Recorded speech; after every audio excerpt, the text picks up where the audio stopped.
being in my 40s too, I feel like I constantly have to. Girl, stop talking about your 40s like, oh my God, this woman looking over here like she like not a day over 22. Like, stop.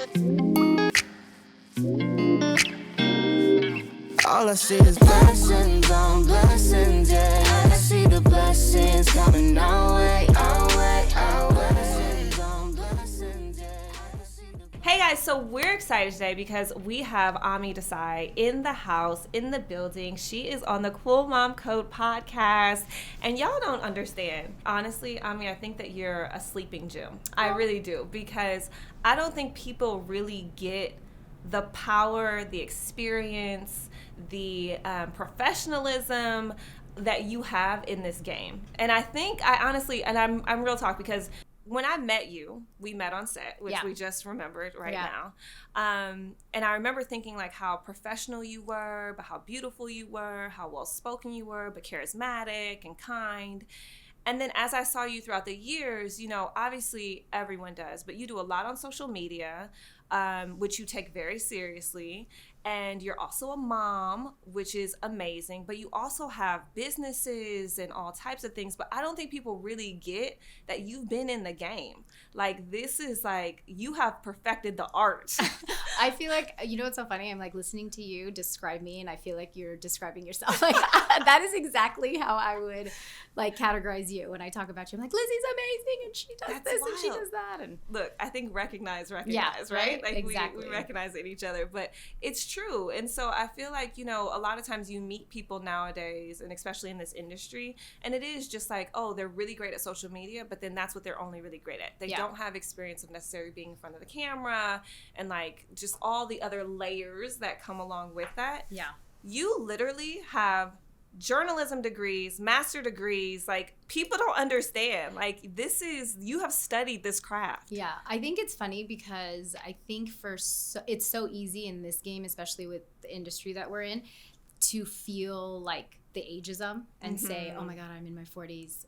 It's over. Yeah. And I actually, as I'm sure you do, and I see you because you thrive, I take that and use it to my advantage, whether it be for the beauty partnerships I'm doing, because I'm always sitting there like, well, I'm a mom of 3. That's right. I've experienced all the hormones. You need me talking about the retinol, not the 20-year-old, you know? And I love that. It's all about the way you position yourself and the perspective you're like basically creating space for, right? Like that. And I feel like I had to learn that early on because, you know, we hear it so much now, but especially like being an 80s baby growing up in the 90s, I saw nobody that looked like me. Nobody. There really was nobody, right? No. Like for both of us. And so I have learned how to create my own space and just say, all right, well, if you don't see the need for having the voice of a minority female in her 40s, let me tell you why it needs to be there. And then I go create that content, and then the brands like kind of perk up and reach out. But where did that come from though? Because you're saying it like so easy and freely now, right? Like, and I get it. Like, we're, like you said, we're women like in our 40s now. We have children. We feel a certain level of confidence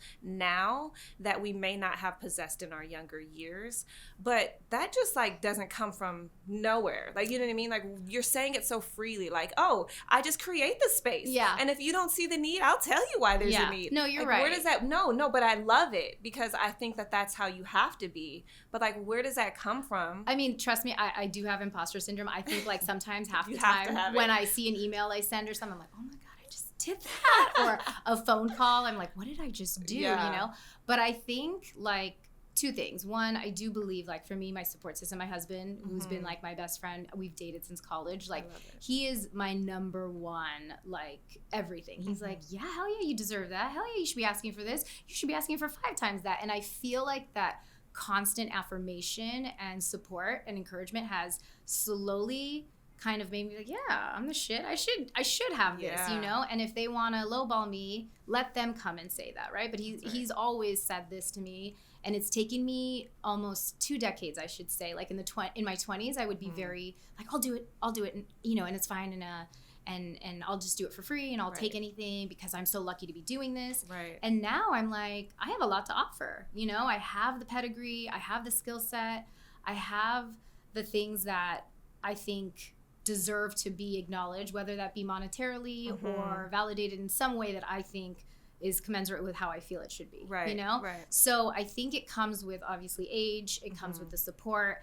And I think honestly, being a mom, I will tell you, there's nothing I think more valuable than the time you have with your kids. And so now I realize, like, as soon as I had my first child, I am still like a very free, chill, like go with the flow. But I'll tell you one thing I will not tolerate. Like, if you are going to take me away from my kids, girl, it better be worth it. And there has to be something that I'm getting out of this that makes it like, yes, this makes sense for me to be away from them. Right? 1000%. And so that has 100% more than anything driven me to say, well, you don't want to give that to me? I'm not doing it. Yeah. I'm not flying over there to do this. That's right. Like, try and get me with the FOMO and this and this and that. Right. It's not going to work. Isn't that crazy how motherhood kind of shifts you into that space, though? Yeah. I will say that I can wholeheartedly agree with that. Like, when I first became a mom, I was modeling, I was, like, acting, and I felt like I was traveling, like, 3 or 4 times a week.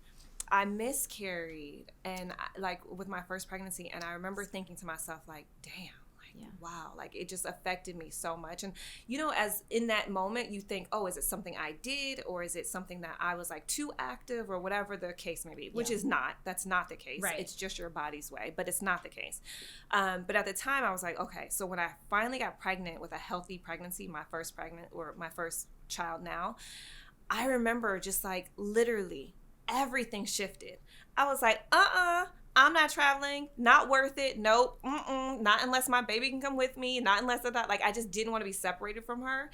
But it was great. But then it was also like 2 years later, I woke up and I was like, oh my God. Where's my life? I am attached to this child. Like, right, like where's my identity? Exactly. Like, how do I move forward? So how do you create that, I don't want to say balance, but how do you create that pendulum? It's hard though, but like you said, I mean, going back to just even talking to you, talk about having a miscarriage, which I'm so sorry about. And like, it's something that especially I think when we had our first babies, it was never talked about, right? And always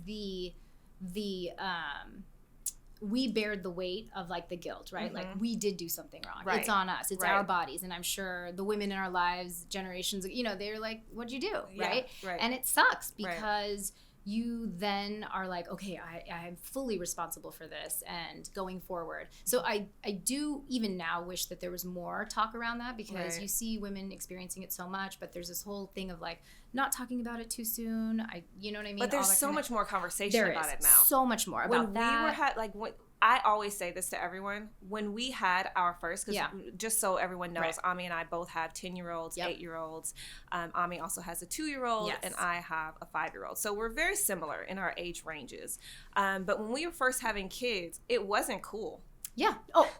It was not cool yet. I think about it all the time because how we kind of vibed was on set and with our common friend Karamo.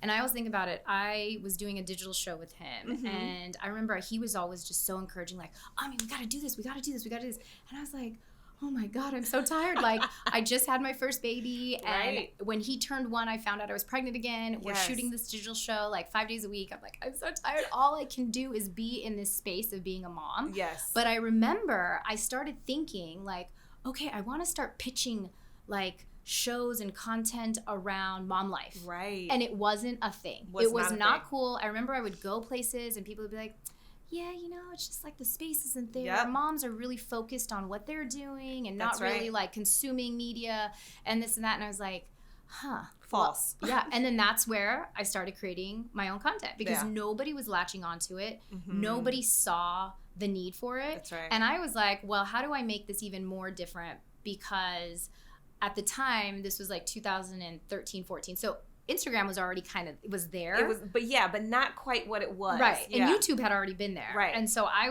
hadn't jumped on that wagon either. Right. So I was already late, right? Yeah. So I was like, well, I'm also a minority woman. I don't see any Indian, specifically like South Asian women doing anything like this, talking about motherhood and like the struggles of balancing work life, all that kind of stuff. So I was like, let me start creating it. But my forte was really in beauty because I always struggled with like finding things that fit my skin tone. And I found, I was really good at it. Right. And I started like doing hair and makeup. Like I had a whole business doing bridal hair and makeup for South Asians. While I was producing full time, I would do that on the weekends because after I got married, which was like, seems like years ago, 2007. So 15 years ago. Yeah. When I got married, nobody knew how to do Indian makeup at all, right? Really? Because like it wasn't a thing. Like you fall under the category of like Latina or you're this, like Asian. And I'm like, yes, but there's a different undertone. I'm not this. I don't want to look like Cleopatra. Everybody wanted to make you look like this, like, or your Princess Jasmine, right? That's and I'm like, so I'm not. And so you'd go to the MAC counter and you try and get something done. And you're like, this is not what I want. I mean, I experienced the same thing. Right, I'm sure, right? 1000%. And like they're like, no, this matches you. And you're like, oh. I remember being literally at the backstage of runway shows or on photo shoots as a model. And literally the makeup artist did not have anywhere close to my color.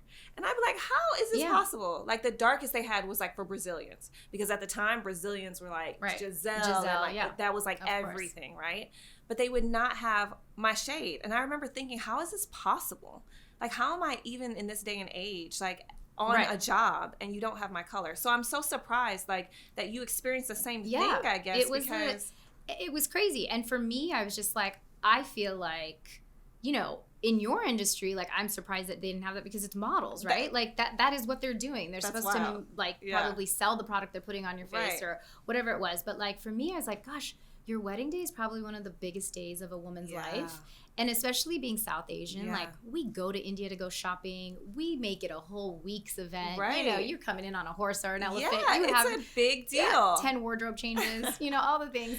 And then you're looking at these pictures and these, like you look horrendous. Totally they look like you have a white face and then like your brown body. It's just like it wasn't matching. So I really took it upon myself to say I want to make women feel good about themselves. Right. So I basically took that concept and then parlayed it into what I could do in 2014 when I was still working on this digital show.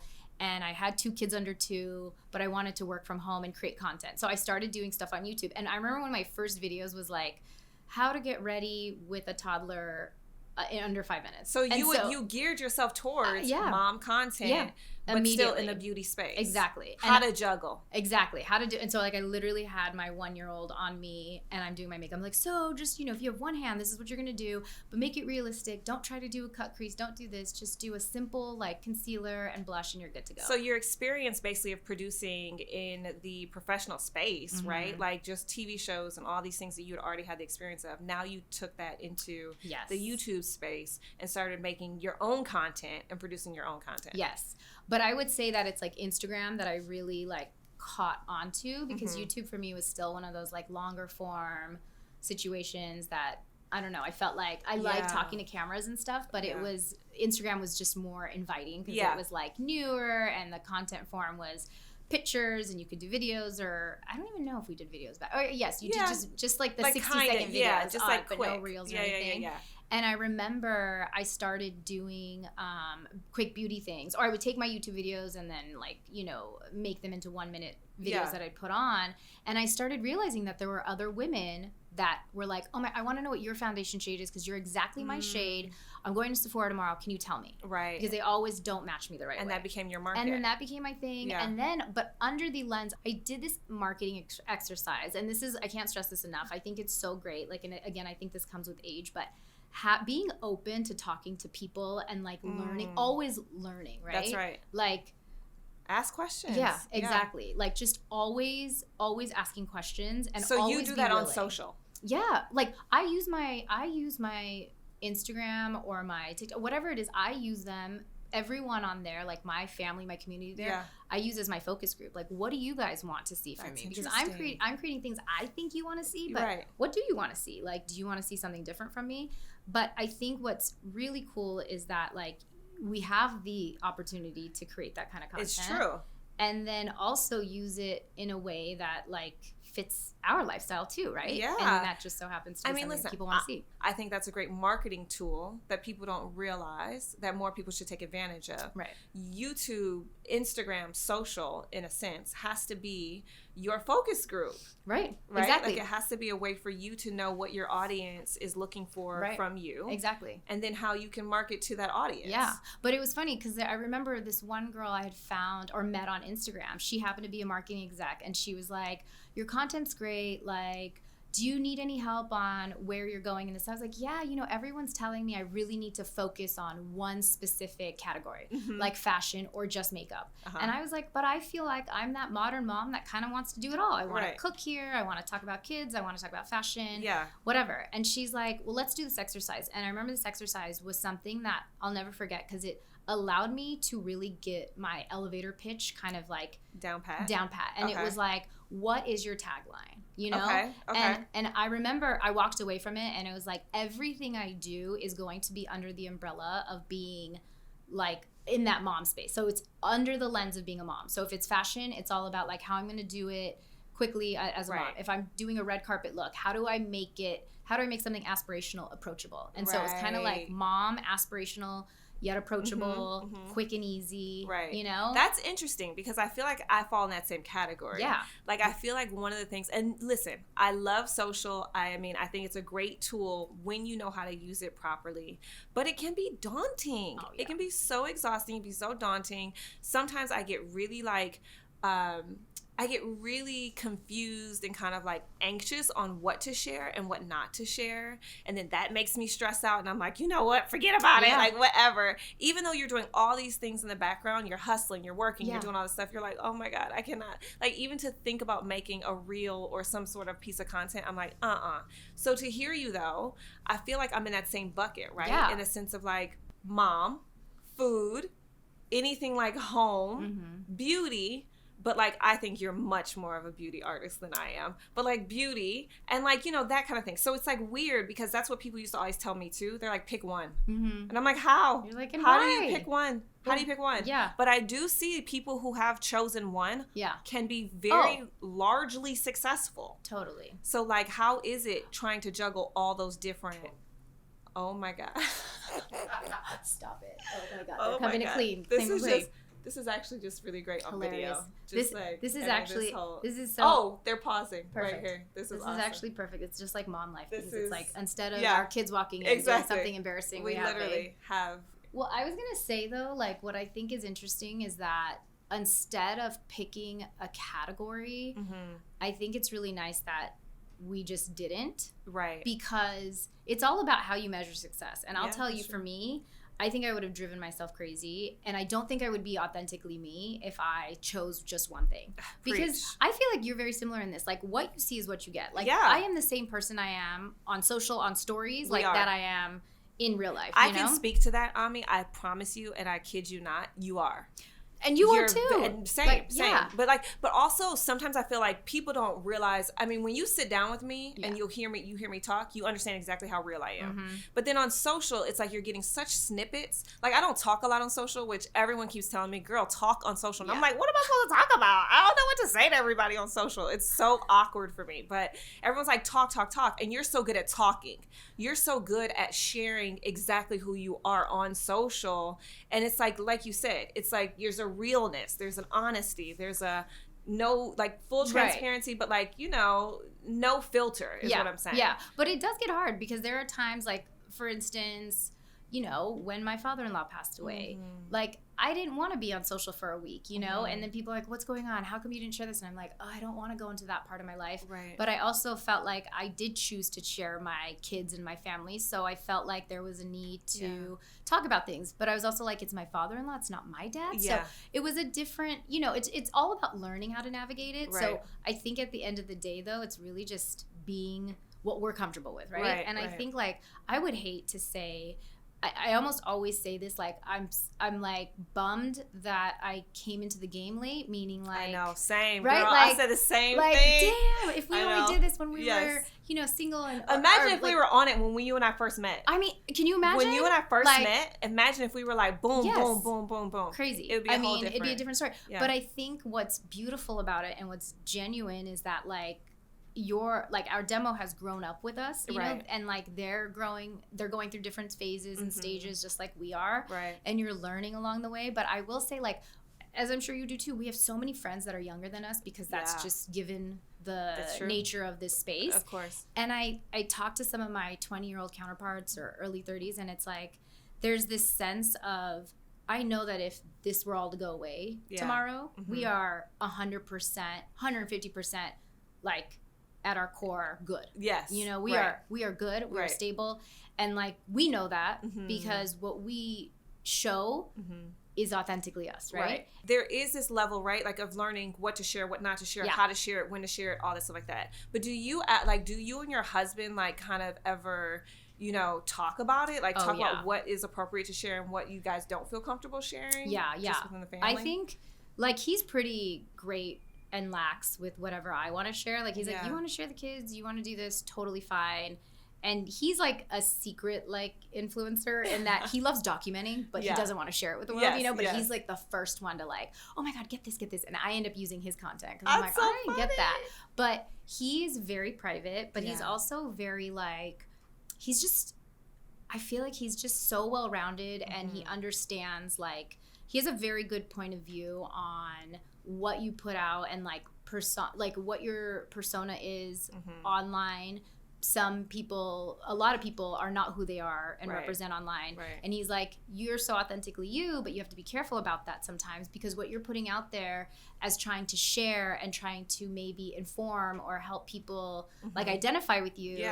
People, you have to remember, that don't know you don't wish the best for you. Yes. And he's like, those kinds of things can come at you in a way, they can come back at you in a way that really hurts you. And so you just want to be careful. Like, you don't want to wear your heart on your sleeve. Yeah, you got to be careful of the haters. Right? The haters out there. I think you're probably similar to me in this, where, like, I feel like, more than not, our community is pretty, like, amazing. I mean, listen, I don't have this whole lot. I don't get a lot of trolls. Right.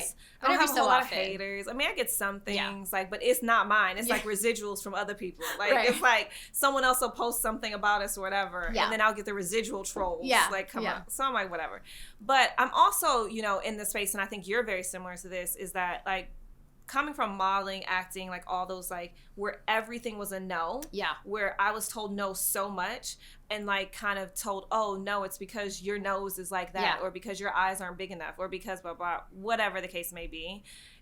I kind of got a hard shell. Yeah. So I'm like, what are you really going to throw at me on social media that's going to like really put me down to my core? Right. It's going to be hard. I will say the one thing I do is, like, I don't clap back. Like, I don't like stoop to people's level. But what I will do, especially in DMs, and I find this actually like a very important exercise, is that people will throw the most ridiculous statements around, right? And they think they're doing it nicely because they're putting it in DM. And what I will do is I will reply to them to let them know, like, if they're saying something really mean. Like you what? I remember I put some, like, sort of in stories, like an inspirational quote, like, okay, to help everyone get through the week, like, you know, something. I forgot when it was. It was a time when, I don't know, maybe during COVID or something. Right. And then this woman wrote back and was like, easy for you to say, like, you have everything that you would ever need and want, and but the way she said it was so rude. Right. And I wrote back and I said, totally fair on your part to,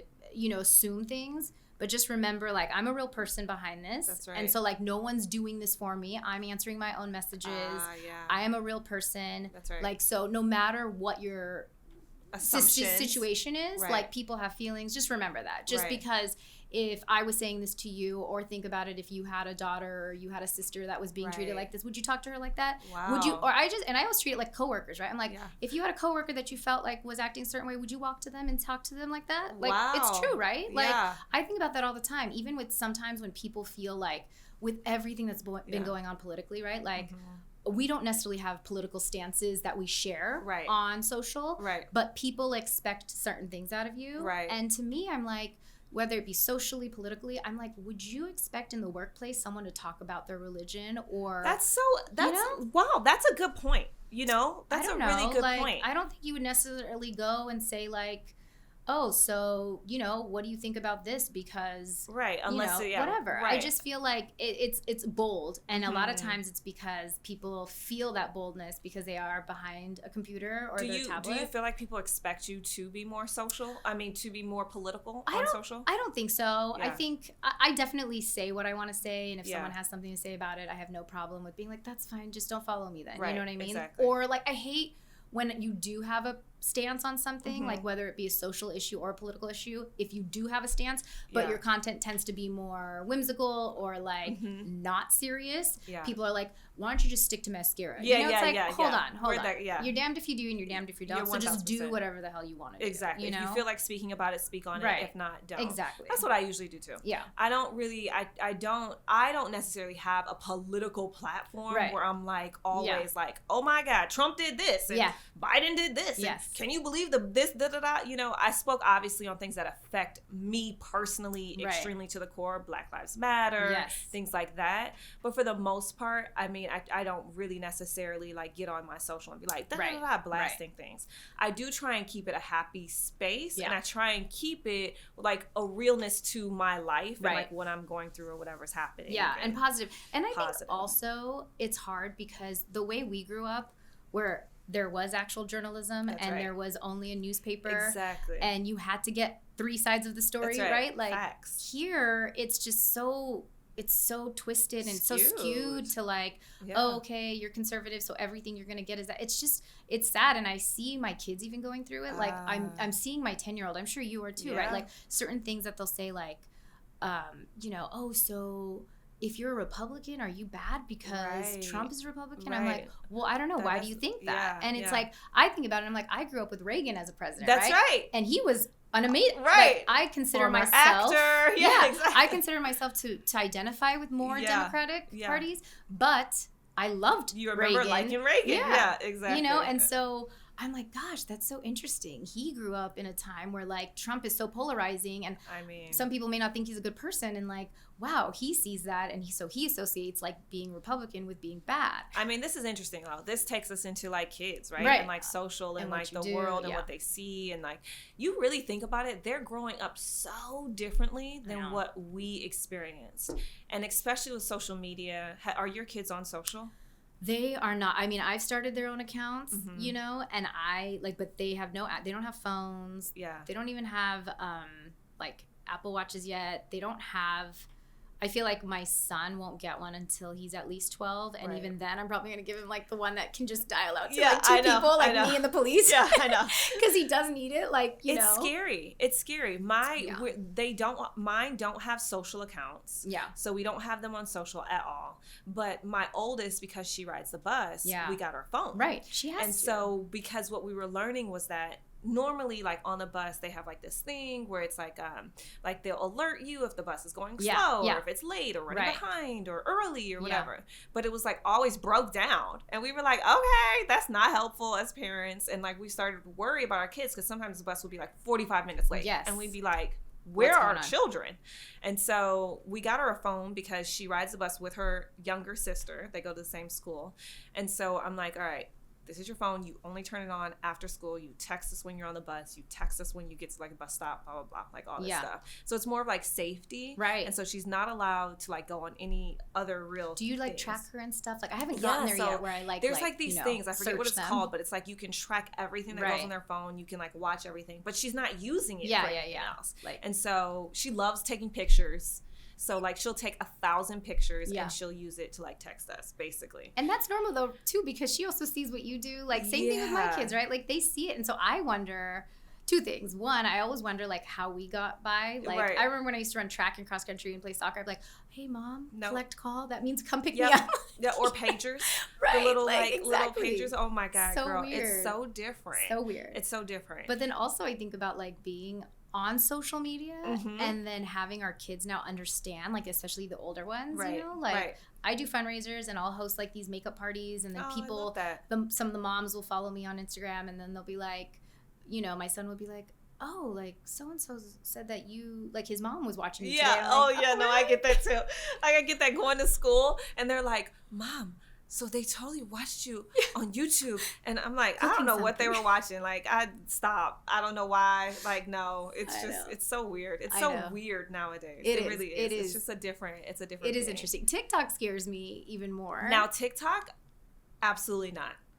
For them, they can never look at it ever. But I see them as a product of some of their friends, or like they have older cousins that are like 16, and you know, it's like I see them being able to even like or even YouTube shorts, Maneuvering. right? Like there's things that they have access to and they're gonna see. That's right. And it like scares the crap out of me. They're gonna see it all. Yeah. That's the crazy part about all of this, is that they're gonna be exposed to it, whether you want them to or not. They're going to see things. It's like a friend of mine. We were talking recently, and it was all about sex ed. Yeah. And so at her school, they introduce basically sex education in 4th grade. Yes. And the so, talk, right? Yeah, or like the talk and like whatever it is, right? And I guess it happened for her kids during COVID. And so they were on virtual and they set up a system where anonymously you could ask any questions. So she said the kids were in the class basically asking questions like, what's teabagging? And what's like, and I was like, girl, are you kidding me? And she's like, yeah, this is 4th grade. And I'm like, oh my God, heart palpitations. Like, what do you do? And she was like, the teacher would just like answer the questions and it was anonymous. And so they would have like discussions about it. Now, mind you, my child's in 5th grade. At our school, they don't have a sex ed class or like talk. So it's really up to the parents to have the conversation. Girl, I pulled out a book the other day and I was like getting ready to get into it. And I said to myself, oh my God, what am I about to do? And I was like, I started reading through the book and it's like testicles and like all this stuff. And she has a little brother, so she knows like penis and testicles and like all this stuff. But I'm like, I started like, and they're like, so storks aren't real. And like it comes like, it starts off like this little comic book. Storks aren't real. Boss babies, and fiction. Yeah, and like, you know, implantation of egg and sperm and men carry. I was like, oh my God. I told my husband, I was like, I have to read the book first. I don't know what's happening. I don't know how to approach this. And so I started to get nervous, but that's the next step, right? Right. Have you gotten there yet? No, I mean, no. Give your girl some advice, Ami. I think it's hilarious though. No, my son is, I have a son that's the oldest, and he's definitely like just more curious. He knows way more. I know he knows way more, even the way he acts. And then it's hilarious to me because my daughter's only 18 months younger, so they're only 1 year apart in school. And literally, like he'll ask. I hear him very freely. He'll be like, "So Mila, like, who's the hottest kid in your class?" And she's like, I don't know, Rion. Like, whoever's not wearing a jacket is obviously the hottest guy. And I'm like, oh my God, that's so cute. And she's so naive. Like, she's so innocent. And he is definitely not. So I'm just like, that is like. Do you think it's just from like school, or like, do you think it's just from like the, like just being I think it's around just like other kids? I don't know, because like, I'm definitely, I would say I'm more like my son. Like, I definitely knew a lot about everything. Did you? I was still very innocent, though. Yeah. Like, I didn't do anything. And that was the difference. Like, I think about it, I was exposed to so many things that I don't even think my parents knew that you could be exposed to those things. Right. But I felt like the way I was raised was like, I felt something was wrong. I was like, I shouldn't be hanging out with this group, you know? Oh, like, you felt like it just wasn't right. Yeah. And so, like, to me, I'm like figuring out, like, what did they do so I can make sure that, like, they at least have those tools where they're like, we shouldn't be doing that. Okay, you know? So how is that? How do you do that as a parent? How do you decipher? Because I felt like I had the same skill. Yeah. But I can't, for the life of me, put a finger on how I got it. Like, how do you give that skill or make sure your kids have that skill to say, deep down inside, this doesn't feel right, follow that intuition? I honestly, I feel like I'm still, like, figuring it out. Yeah. But, like, there are little things, like, my son definitely knows how to manipulate, right? Like, he'll say, I could ask him, like, did you take the candy? And he'd be like, no. And he will no, I didn't. Promise? I did not. And I'm like, I freaking got that on camera. I know you did it. I saw it, you know? And he's like, I did not do that. And I'm like, damn, this is either going to work in his favor. Like, he's going to be a hustler. Like, he knows how to do this. Right. But then I had to, like, come out with evidence and be like, I saw this. And I was like, so just FYI, I think he was, like, trying to drink soda in the garage. Yeah. And I was like, let me tell you, though, this is exactly why I will now not be able to trust you. So, like, when you're 12 and you're allowed to stay home by yourself, I'm not going to let you because you're not proving to me that I can. Like, you're making me feel like I need to have a constant watch on you. Whereas my daughter is like, Mom, I totally had a piece of gum. I'm so sorry. You know what I'm like? It's okay. Like, be bad a little bit. It's like they're polar opposites. Yeah, so that's how my oldest and my middle are. Yeah, it's so my oldest, funny. Same. She's like very like, I did this, just so you know, this happened, and like I am, you know, I'm really sorry. I didn't mean for it. Whatever it is, right? My middle, forget about it. That girl was same, straight to my face, and I'll be like, girl, like, come on now. And I'll have to tell her, I'll be like, listen, you know, God's watching. Right. God's always watching, not me. I know. God's always watching. Are you lying? because God's always like, it's like I feel like I have to instill fear into this child. I know. You know, but that's, I don't know, you know, you just listen. I think you cross your fingers and you just like hope and pray that everything you're giving them, every little tool that you're instilling in them right now pays off. But I love the spin on that.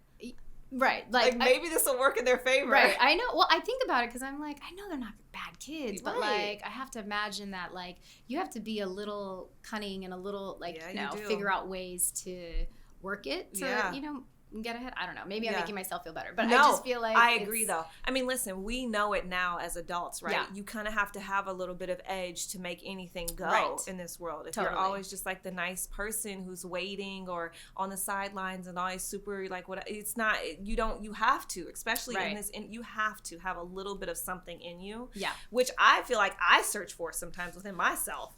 I'm like constantly like, okay, do I have a little, like, I want a little bit of that, like, I know. I feel, me too. I feel like, God, if I was just a little bit more aggressive in certain things. But then I feel like, I don't know, I feel like we are very like similar. We're very similar. Very pleasing, people pleasing, and like we go after what we want. But not if I'm gonna step over your toes. 1000%. Like I'm not about stepping. I'm not about stepping on anybody's toes. Never been my vibe at all. I'll go after what I want. I'll be assertive, but I'll never do it at anyone else's expense. I agree. But I see people all the time, and they succeed, and they're successful, uber successful. Yep. Who are like, I do think it will eventually come back to them. You know, I do think karma does play a huge, I'm a big believer in it. It does play a huge role. But I also think that that's a projection of maybe insecurities or other things that they're lacking in. I agree. You know what I mean? I agree.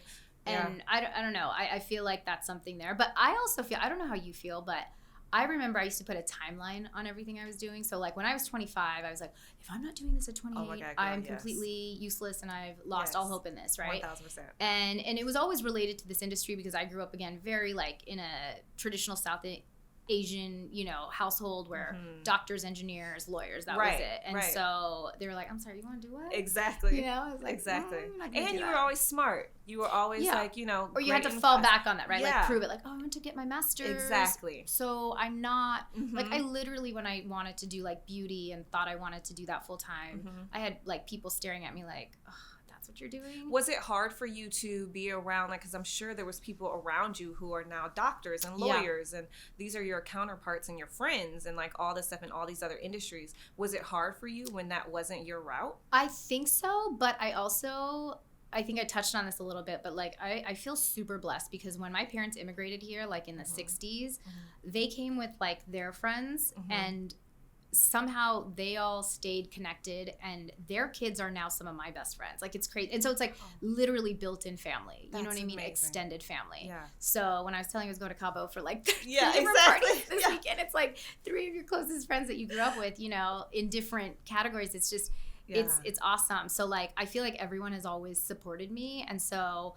maybe that's the like naiveness in me that feels like I can do anything, you know, if I want to. I think that's the difference between having a support system and not. Right. Yeah. I think that's the key difference right there. Yeah. It's like having a support system and, like you said, people who believe in you and will support you regardless makes you sometimes feel overly confident, like invincible to the point of what you need, especially in an industry where you're constantly getting shut down. Yeah. And it's this industry, what you produce is what you eat. Oh my gosh, yes, that's so true. That is so true. And so especially now, and it's uber competitive now, especially with social and everyone thinking they can do everything. Yeah. Right?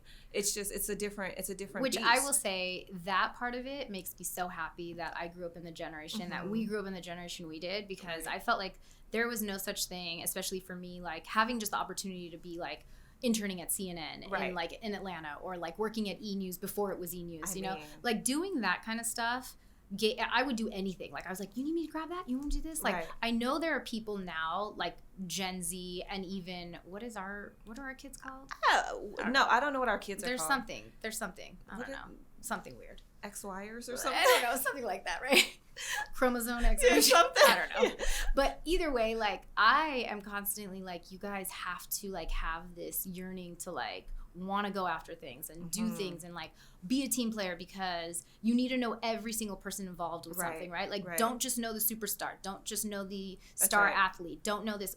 look at the person that's giving them water. Like, know their names. You have no idea. Were you like that in school? I feel like I was always like that in school. I was like that in school, too. I always wanted to know, like, the underdog, like, the person that was like, what do I did, too. I was so drawn to it. I wanted to know from top to bottom. Yeah. But also what I realized, too, was that, like, you know, in my 30s, when I was working and doing a show, I would notice that the person who was, like, the PA, now 10 years later, is running and calling the shots for, like, these big production things that I'm doing. And I'm like, damn, I remember you, That's you know? right. And thankfully, you were cool with them. That's exactly. right. But, you know, it's like life lessons that you can't teach, but you can definitely, like, learn from. That's true. There's not a set that I won't walk on where I don't try to know from top to bottom everyone's name. Yep. It might take me a minute to get there, but, like, I will try to make sure that I say good morning, hello to every single person on that set because every job matters. Yeah, and it doesn't hurt to be kind. Like, kindness on all of it, on every level. Yeah. Because, you know what I will say, though, too, like, back to the social media stuff, which is interesting. I have taken, especially, like, during, like, BLM, during COVID, it's so easy to get heated and to just get enraged, right? Something you see sets you off. Right. I remember I was pregnant, heart of COVID, and I posted my ultrasound, okay? And this girl writes me and she's like, I can't believe you would share this during a time like this. And I said, I'm sorry. I said, are you, and I could have taken it and I could have either not responded or I could have just been like, well, F you have no idea, whatever. Right. And I was like, can I ask you a question? I was like, and I'm being really honest. I'm like, are you a mom? Like, are you a mom? And she's like, no. And I was like, so can I just say one thing? I was like, life goes on. That's right. You know, like no matter what's happening in the world right now, I am responsible for this person that's growing inside of me. So like, if I'm negative and I bring that to this environment, it just sets, what good does that do? So I was like, I still have to enjoy the progression of what's happening, which is I'm going to be bringing someone into this world. Yeah. And so I need to look at that positively too, because that's really crappy sometimes when you think about, like, what am I bringing? I'm bringing life into what right now, right? This is when so much was going on. That's true. And you're like, gosh, what am I doing? I know. And so I'm like, I've already grappled with this so much on my own, but like for you to knock me for wanting to enjoy and share that moment. Yeah. And I'm like, it's really sad that you felt, and what that ended up doing though was really opening a dialogue, which I felt really proud of, because we ended up talking and she's like, you know, I never thought about it like that. So thank you for letting me. And I was like, you know what, that's great. Like, and I also learned something from you, because I also need to remind people, like, not everybody knows what it's like to be a mom. Right. Not everyone wants to know what it's like to be Not all of your followers are moms. Exactly. Yeah. And not everybody wants to know. And some people don't want to empathize with you, right? And that's okay. It's just that it's also important to just remember that we all do wear different shoes. Yeah, I think that's the hard part sometimes of social media, though. Yeah, I think that, you know, especially when things are going on in the world that have, you know, that are major things that people are feeling very highly emotional about, that feelings are super high, you know, tensions are high, polarizing opinions on certain things, whatever the case may be. That's when I find it the hardest to share about my life. Right. So one thing that I started doing, which I found to be probably the best, was always looking at it in a light. Anything I was sharing was always looking at it in a light of how I was educating my children about it. So if it was about BLM, if it was about George Floyd, if it was about everything that's going on in Iran, anything like that, like if I'm sharing something, it's like, these are tools that I'm using to educate my kids on this. And that was my way of feeling like I was sort of contributing to the conversation. Because there are, like, you know, it's hard. How do you talk about things that you don't necessarily relate to and you can't identify with, but how can I figure that out, right? And so I feel like doing it under, and it's that same idea of like doing it, creating content under the mom lens. Not that that's work, but it's something that I feel like if I always relate it to like how I'm using it as a teaching moment for my kids, it's something that I feel like makes me feel more comfortable sharing it versus like just saying, this is what it is. Right. You know? No, I commend that, because I think there were a lot of people who shied away from it and didn't say anything. Right. And like that was, I think, harder. I think it was harder to see the people who literally ignored it. I know.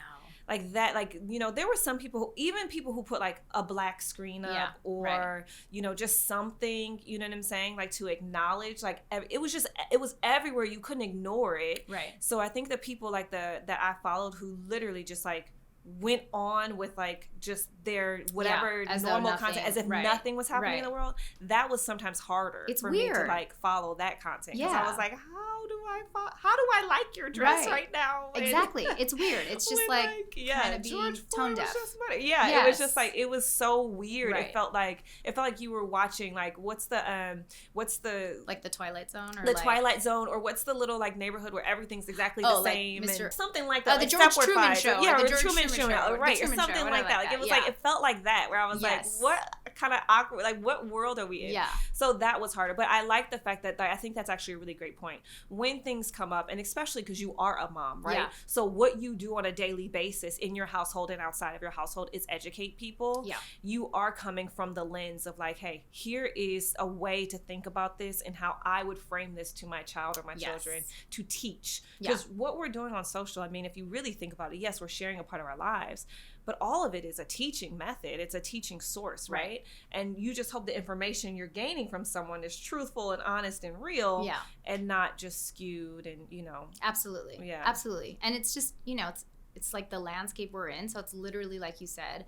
trying to take every moment. And like, I literally think about it, and sometimes I won't post for like a week because I feel like the atmosphere, the climate's just really negative. Right. And I'll have people message like, you know, this was like my way of escaping. No, that's true. So like, can you please keep doing the Get Ready With Me's? And I'm like, oh, okay, so you like that. And they're like, well, you know, I am 8 months pregnant and I feel really crappy about myself. So like being able to like conceal my dark circles makes me feel good. And so I think about it and I'm like, it's like little things that sometimes, especially as females, as moms, you're right, we sometimes don't prioritize ourselves, obviously, right? And then we just think it's not important. Who cares? And it's like it is, right? Yeah. Like, I think about it too, like, as being in my 40s too, I feel like I constantly have to remind people. Girl, stop talking about your 40s like, oh my God, girl. No, because this woman looking over here like she like not a day over 22. Like, stop. She's like, in my 40s. I'm like, girl, bro, you better stop. You better stop talking about it. No, but I think it's funny because like I'll have like 20-year-olds be like, oh, you really like expensive things. And I'm like, girl, I just started wearing things, and I'm like, but or I have like a personal trainer because after my third, it took me a while to get back to, you know, working out and like losing the weight, and also it was still COVID. I have a baby, he's not vaccinated, so I was like, wait, you know what? I'm not gonna like make excuses for myself. What I'm gonna tell you is I'm owning it. Yes, I've lived my life. I work hard for my money. That's right. I do the things I need to do, and I'm going to prioritize myself. And if that means like investing in my health, I'm gonna do it. Like I look at it so differently. This is interesting. I mean, I will say I have two more points to tell you. One, you are such a fierce and loyal friend. You know, and we have mutual friends, and I think that's something that you really pride yourself on, but you are a fierce and loyal friend. I'm telling you, y'all, her friends, like, ride for her, and I think that that's also a really great characteristic about you. But how do you kind of, like, with that, right, being such a fierce and loyal friend, you are a phenomenal mother, you are partner best friend with your husband, you have extended family, you know what I mean? Like, all these different hats and roles that you play, plus your career, businesswoman, all these things. How do you find the time for self-care, for you, for all of it, really? How is your day? I will say, like, being a mom is one of the things that I think has lit, like, the biggest fire under my butt, you know, in terms of really making, like, I never knew what 24 hours in a day was until, God, you had to use every single minute of that day. Yeah. And so I think it's like waking up before everybody else does. So like actually putting in that effort. Right. If you want something, act like you want it, right? So like make it happen, right? Like don't tell me what you want, show me what you want. So you wake up what, an hour before? So yeah, like I mean, and it's not all the time, but like if I know I want to get a workout in and I can't do it any other way, I'll wake up and I'll try and make sure that happens before, you know? So like if 5:30, if everyone wakes up at 6:30, then 5:30 is something that I have to, and that's not regular. Okay. But you know, like waking up a little bit before, or like if I know I want to be put together for something that I need to do, wake up the extra 5 minutes earlier and do it. You know what I mean? But like, it's really making that happen. And it's not to say, it's like if someone were saying like, how do I start like creating content on social media. I'm like, if you're working the 9 to 5, like go home and do that blog post when everybody else is asleep, right? That's how you're hustling on the side. Intentional. Right, being intentional about it, saying like, not having the FOMO, right? Like, and saying, I'm going to stay home from that dinner today and I'm going to focus on this, which is hard. I am the first person to be like, I want to go out. That's hard. I'm going to be everywhere. I have the most FOMO ever. Right. But, like, I'm also, I think I have the short sleep gene. Like, I sleep 4 hours at night. Like, it's so bad. It's so bad. It's going to catch up to me one day. But I will do, like, my best editing and my best, like, writing at, like, 12 a.m. How are you functioning off of 4 hours? I just don't. I think I have the short gene sleep. Like, when I had babies, like, I wasn't that person who was like, I've only have 2 hours. I'm like, okay, I have 2 hours of sleep, but I'm good. Oh my gosh. That is, listen, that gene in itself, everybody needs. That's first of all. Let's check back in 10 years. Look, I'm like, I got the 10-hour gene where I'm like, man, oh my God, I didn't have 10 hours today. I'm exhausted. You need it though. It's like, it's crazy what your body, needs to go through. I know. Honestly, Ami, I could talk to you all day long. Girl, we need a part 2. We do. This is so much fun. I love it. I have one last thing to say to you. Olive Garden, really? Oh my God. Wait, like, yes. Really? Olive Garden? Did we talk about this, or how do you know about that? So Ami filled out, she is one of our features for our cool moms on the coolmom.co. She's beautiful. You guys got to check out her feature. Honestly, it's so funny because your answers were hilarious. But Olive Garden is one of her secret... My guilty pleasure. Pleasures. Who doesn't love the endless breadsticks and soup and salad? That's what you could eat all day, every day. Long. It is so good. No one will come with me. Only one person will, my sister-in-law. And like, I will do, like, do you want to go to Olive Garden? That is so... But it is my That's jam. Great. Look, if you I ever love want to go, it. Look, come with me. I will check out Olive Garden with you. I will go. I haven't been since I was probably 12, but I will go for you, Ami. I will go for you. All right. Well, thank you for being here. Thank you. I adore you. I love you. I love thank you. Thank you.